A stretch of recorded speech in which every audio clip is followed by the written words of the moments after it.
Bonjour à tous et bienvenue chez Rêverie, un nouveau concept de storytelling se basant sur les rêves, les miens comme les vôtres. Pour ce premier épisode, je vais vous parler d'un rêve qui représente une de mes plus grandes peurs.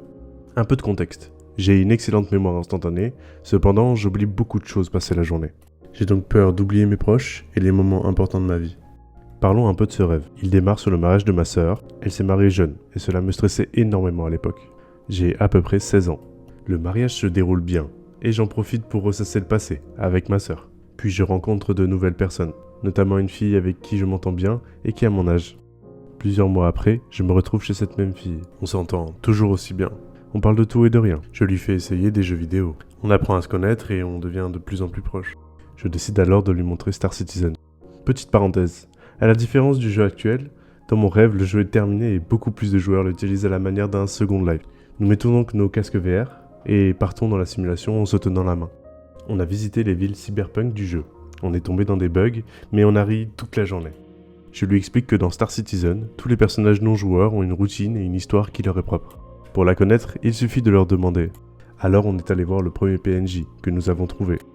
Il nous raconte que sa femme l'a quitté parce qu'il ne trouvait pas de travail, et qu'actuellement il en recherche un nouveau. On continue sur plusieurs PNJ et chacun a son histoire, triste, heureuse ou même étrange. Puis la fille, sans le savoir, posa la question à un joueur. Ce dernier lui raconta que s'il restait ici, c'était simplement car c'était le dernier endroit où il pouvait voir sa femme et sa fille. Il nous a proposé de le suivre chez lui afin de nous montrer. Et lorsque nous sommes entrés, nous avons été accueillis par une scène effroyable.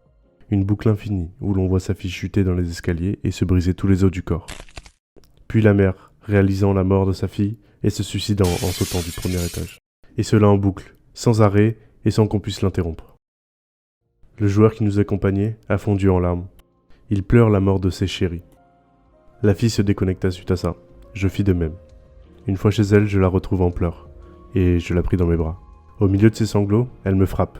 Elle me dit qu'un monde comme celui-ci ne peut exister. Qu'un jeu dans lequel les gens ramènent leurs problèmes ne peut exister.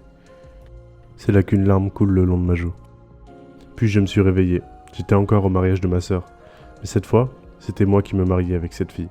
Dans les bagues se retrouvait inscrit « Ce souvenir impérissable sera gravé en nous, jusqu'à ce que la mort nous sépare. » Puis je me suis réveillé. Pour de vrai cette fois. Une larme perlait le long de mon visage, et je ne cesse de penser à cette fille. Il m'arrive souvent d'y repenser, et de me dire que ce n'était qu'un rêve, et que je ne devrais pas y apporter autant d'importance. Merci d'avoir regardé ce premier épisode de Rêverie.